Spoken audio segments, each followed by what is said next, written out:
Eu quero falar na necessidade do cristão acertar as coisas na sua vida e perdoar. Nós temos um livro muito interessante na Bíblia, o livro de Filemon. Há aqueles que dizem, pelo que o apóstolo Paulo escreve ali, que o Filemon era rico. Não é bem assim. Ele era da igreja de Colossos e a Bíblia não diz que ele era rico, mas porque ele tinha um escravo, então supõe-se que ele era rico. E também não é dito claramente, mas se é subentendido que o Onésimo roubou o seu senhor, o Filemon, e fugiu, então se ele roubou é porque o Filemon tinha patrimônio, riquezas, bens para serem roubados. São argumentos que se usam para dizer que o Filemon era rico e para justificar a teologia da prosperidade de que um cristão pode ser rico, que na Bíblia o Filemon era rico. São argumentos que não subsistem. Não se pode afirmar isto, que o Filemon era rico. Mas o fato é que ele tinha um escravo, mas muita gente tinha escravos naquela época. Principalmente, por exemplo, uma pessoa idosa, um casal de idosos que não tem filhos ou os filhos estão longe, já cresceram. Aquele casal precisa de um trabalhador. Naquela época era muito comum a escravidão. Escravos eram vendidos e hoje a gente contrata uma empregada doméstica, uma babá, uma cuidadora de idosos. A gente contrata como empregado ou empregada, pagando o devido salário. Naquela época, eles compravam escravos e, é claro, sustentavam, cuidavam dos escravos. E isto era comum naquela época. E o Filemon tinha este escravo chamado Onésimo. Por alguma razão, eu creio até que Deus permitiu que aquilo acontecesse para que nós soubéssemos, para que nós aprendêssemos, para que o apóstolo Paulo pudesse escrever essa carta a Filemon. Isso tudo nos ajuda a compreender alguns aspectos da vida cristã. A pessoa foi um bandido, ladrão no seu passado, ele se converteu. Ele tem que procurar consertar o seu passado. E essa carta a Filemon nos exemplifica isto. Paulo não queria deixar nada escondido, tinha que esclarecer as coisas para que todos os envolvidos tivessem a oportunidade de perdoar. O Antigo Testamento diz que era a ordem de Deus que se o escravo fugisse, ou seja, subentende-se que as condições a que o escravo era submetido eram muito rigorosas, ele era muito torturado e num desespero ele fugia. E o Senhor diz, então, não devolva o escravo que fugiu para o seu senhor. É claro que o escravo livre, fugindo, teria dificuldade de sobrevivência. Ele não era dono de nada, ele era um escravo, talvez tivesse a marca de escravo, era conhecido, ele teria dificuldade de arranjar trabalho, de arranjar moradia, a vida não seria fácil para ele. Mas se ele fosse entregue ao dono dele, o dono poderia, por vingança, matá-lo. E assim Deus estabelece como uma lei humanitária no Antigo Testamento que não devolvessem o escravo que fugiu. Portanto, amparado por essa lei, o Onésimo não tinha a obrigação de voltar ao Filemon. Mas o Onésimo, eu acho que sentiu um pouco a dureza da vida, as dificuldades, e se arrependeu daquilo, porque afinal de contas o Filemon era um bom senhor, ele em princípio não tinha ou não teria motivos para fugir. Foi um erro do Onésimo. Aparentemente o Filemon não tratava mal o escravo. E a gente não sabe se tinha outros escravos. O Filemon era convertido, era um crente sincero que tinha frutos, segundo o apóstolo Paulo.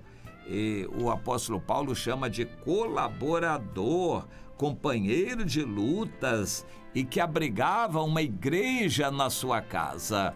Portanto, o Onésimo fugiu por sem-vergonhice dele. Isso nos mostra que ninguém está imune às tentações e aos ataques do inimigo. Em qualquer célula, grupo, congregação, igreja, há pessoas que são continuamente tentadas por Satanás a sair, se afastar do evangelho. E às vezes há motivos, há pessoas dando motivos. Isto é bastante conhecido nas igrejas, o crente desviado. Há muitos jovens que se desviam da igreja por qualquer motivozinho, estão se afastando, se desviando do evangelho. O Onésimo aparentemente não era convertido. O senhor dele, o Filemon, era convertido e tinha uma igreja que funcionava na casa dele, mas o Onésimo não gostava do evangelho e por uma tentação de Satanás ele fugiu. E quando fugiu ele sentiu a dureza da vida e se arrependeu. Ele se lembrou de palavras que ele ouvia sobre o evangelho lá na casa do Filemon, e como o filho pródigo, ele também pensou: a minha situação lá não era tão ruim assim, o seu Filemon me tratava bem, portanto eu errei. E ele se arrependeu, mas sem jeito de voltar, ele foi procurar o apóstolo Paulo. Por uma coincidência que Deus dirigiu, ele achou o apóstolo Paulo, confessou o erro, se arrependeu e ficou ali algum tempo sendo instruído pelo apóstolo Paulo como um crente novo. Mas entre outras instruções, é evidente, qualquer líder cristão tem que orientar seus liderados a consertar toda a sua vida. Questão de casamento, separação, adultério, pecados passados, crimes passados, tem que acertar. Isso não pode ser escondido debaixo do tapete. Deus não faz isto, esconder o pecado. Todo ele tem que ser tratado. E o apóstolo Paulo então escreveu essa carta orientando o próprio Onésimo que levasse essa carta e se reconciliasse com o seu senhor Filemon. Mas nesta carta, que provavelmente foi aberta, ou pelo menos o Onésimo ficou sabendo do conteúdo dela, o apóstolo Paulo pedia ao Filemon que liberasse o seu escravo Onésimo para servir a ele, Paulo, porque o Paulo estava precisando da ajuda do Onésimo. Nós não sabemos do resultado, mas muito provavelmente o Filemon não negou. Até mesmo porque ele já estava conformado com a perda do escravo e deve ter tido pena do escravo. Ele pensou: eu como cristão trato meus escravos muito bem. Inclusive, dá-nos até a ideia de que ele comprava escravos para poder evangelizar. E isso é um bom investimento. Eu me lembro que uma vez a igreja da Lagoinha resolveu fazer uma missão na Índia e a situação é muito difícil lá para meninas, é questão de cultura. E a Lagoinha, então, nessa missão, comprava meninas para adotar e evangelizar. Eu acredito que a mesma coisa que o Filemon fazia. Ele comprava escravos, porque ele era um cristão, para evangelizar esses escravos e dar uma orientação. O Onésimo, por alguma razão, se desviou, mas depois se arrependeu, porque ele lembrou da casa do pai, a casa do senhor dele, do Filemon, que era boa. Então, o apóstolo Paulo orientou: vamos consertar tudo e você vai dar oportunidade ao Filemon de perdoar. Novamente, eu digo, nós não sabemos pela história se o Filemão perdoou, mas nós temos a certeza de que ele, como cristão, haveria de perdoar e liberar, a pedido de Paulo, o Onésimo para ficar a serviço de Paulo. O Onésimo ficou então como um ajudante de Paulo, livre, não mais como escravo, mas um servo de Jesus, e servindo a Paulo e aprendendo o evangelho com ele. Isso é para nós um exemplo, temos que acertar tudo, questão de empregados, relacionamentos passados, crimes e adultérios e roubos e questões não resolvidas de relação de emprego. Nós temos que acertar o nosso passado. Tudo que o Espírito Santo nos lembrar, nós temos que acertar. Perdoar a quem fez alguma coisa ruim contra nós e, de nossa parte, nos propormos a ressarcir aqueles a quem nós, porventura, tenhamos causado algum prejuízo.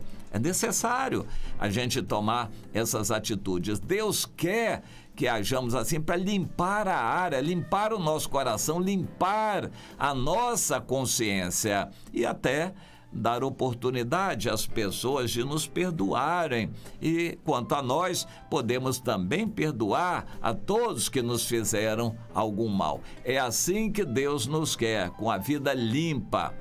Minha irmã, você está com a vida totalmente limpa. Meu irmão, você não tem apara nenhuma sobrando, nenhuma ponta precisando aparar para consertar. Pense nisto, deixe o Espírito Santo trabalhar na sua vida para limpar tudo e você poder estar com a cabeça erguida e a consciência totalmente limpa. Não tem nada igual a isso, estarmos preparados para subir quando Jesus chamar. É maravilhoso. Adorar em Ramá, culto a Deus, todas as manhãs.